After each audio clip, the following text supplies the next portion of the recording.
So again, my name is Weidmann. I'm from T-Systems, and in the next couple of minutes, I will give you a very short overview of our Data Center 2020 project. This project is a joint project we do together with Intel, and the goal of this project is to make energy efficiency in data centers come true in the next couple of years. And I will try to approach SDN OpenFlow from a different direction, coming from the data center infrastructure side. Before I do this, I will give you a short overview who we are. T-Systems is part of Deutsche Telekom, and you might know T-Mobile, for example. T-Systems cares about multinational customers, enterprise customers, and with an end-to-end ICT approach. We care about our customers' business processes in an end-to-end behavior, and including the underlying infrastructure objects.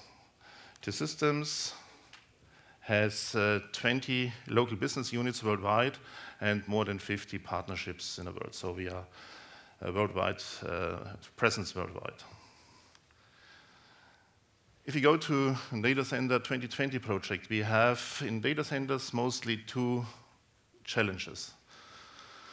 One challenge, of course, every time is the money. And what we see in data centers, we have increasing power consumption in data centers and a steadily increase of the density in data centers, leading to the effect that we have empty floor spaces in data centers. And the second one is our environment, and in this we care about greenhouse gases, carbon dioxide emissions, and to save power in this range. So we set up the infrastructure test lab. It's a closed shop with no intersection to the production surroundings. We have no limits in this data center. In principle, we have the license to kill for the hardware we have in this test lab. And it's an ideal test bed for benchmarking and so on. The goal, as I mentioned before, is to optimize the energy efficiency, and for this we are using the PUE as defined by the green grid. It's the total facility power divided by the IT equipment power. And fields for improvement, our legacy data centers is a blueprint for the Data Center 2020 to build up in a greenfield approach in the near future. And also we use our results to optimize CFD models for airflows and temperature gradation in data centers.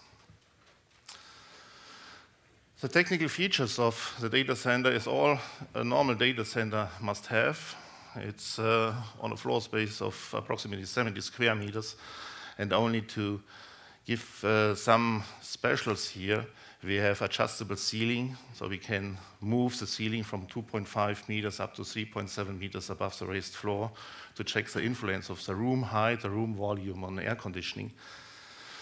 And we have a smoke generator for visualizing the effects in energy efficiency and airflow.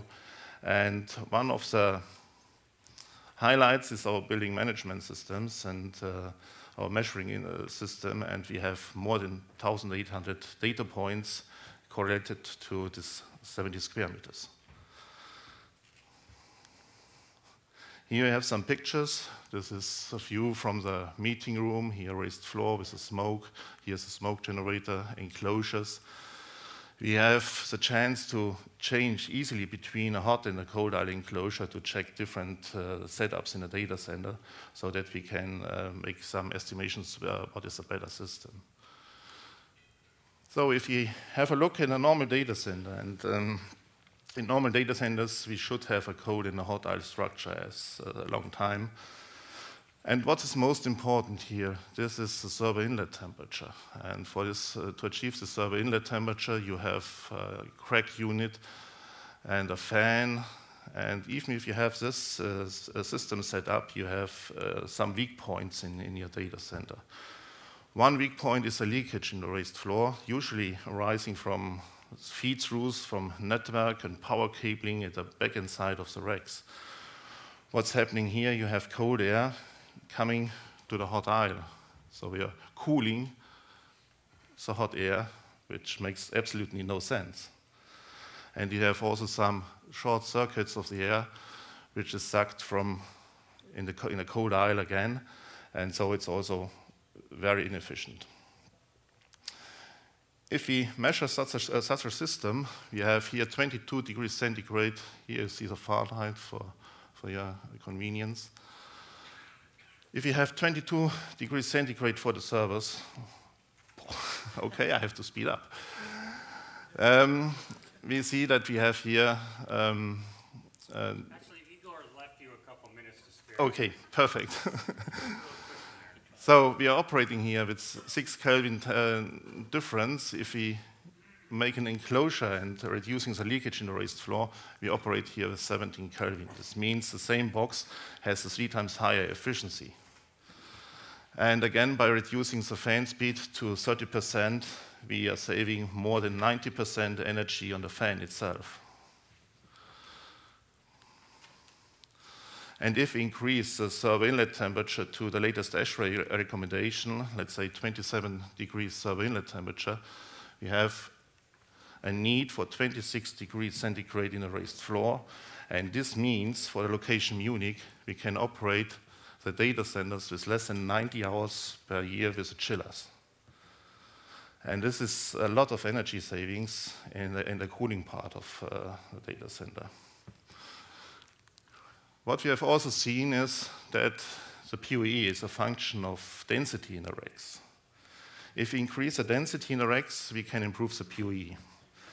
And up to density of 22 kilowatts per rack, it's everything working with air cooling in a rack, with enclosures, and we can have energy savings of 20 to 30%. And if we have a look at the availability of the data center, you know, increasing densities in the racks are causing some less critical reaction times in case of any outage of the air conditioning devices. So we see that we have, without enclosures, we have no chance in principle to go to higher density because we have no cooling back. And the ideal, or the optimum position is here, racks with approximately 10 kilowatts per rack. Because with 10 kilowatts per rack, we are still above the UPS autonomic time, and if you didn't have back power within this time, it makes no difference if you have cooling or not. So what we have learned in phase 1, we have seen a PoE of 1.3 or better is possible with standard techniques, which are already in your data center. We need leakage reduction, enclosures are necessary, and a homogeneous airflow, front to back, for example, is very important. So what's awful is if we have different airflows in the data centers, front to the side or bottom to the top, so it must be homogeneous. Then we need standardized hardware, and we can increase the data center availability with enclosures. And the savings in the data center increase with the increase of power density in data centers.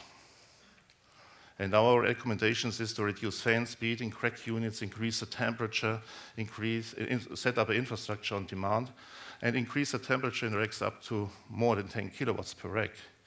And this must be done by increasing average CPU utilization and dynamic load sharing in data center. And this is the link to OpenFlow SDN, how this can provide this.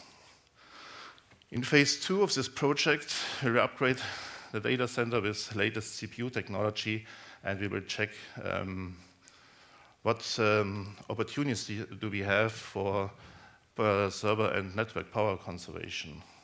And we'll check some different tests. And OpenFlow SDN can support us with on a server level with caching or proxying requests until wake up, mapping services, migration and consolidation about different data centers, for example, in an energy-aware manner. And on the network device level, we have the possibility to use elastic tree and to shut down some different some passes in this and save money here. And we have for data center power savings, we have many existing ideas on provisioning and load consolidation and migration. And SDN can enable all these actions seamlessly without causing disruption. This is very important for data centers. And here is a picture how it can work. Here is a graph that we see the power consumption as a function of the network utilization, and also it's the need to bring down the network utilization. And here by methods of shutting off for some links and power of the links, we have the chance to move workloads in a data center to get to the situation that we have more than 10 kilowatts per rack. It's only the 10 kilowatts per rack is not fixed, but we have to go to higher density in the servers, and that's what it's worthwhile to think about these methods. So OpenFlow SDN, in my point of view, has the potential to intelligently trade off power, redundancy, workload, and performance, and to enable dynamicity, automatic management, and evolvability of the data center. And DC 2020 will help evaluate potential in a realistic environment by setting up this scenario and explore it to the desired scale. Finally, the question is, how should data center networks look like in future to support these actions? Thank you very much for your attention. And if you would like to have more information about our project, feel free to visit the internet site, web page, and there are some white papers for download, and the downloads are shared for our data center community. Thank you very much.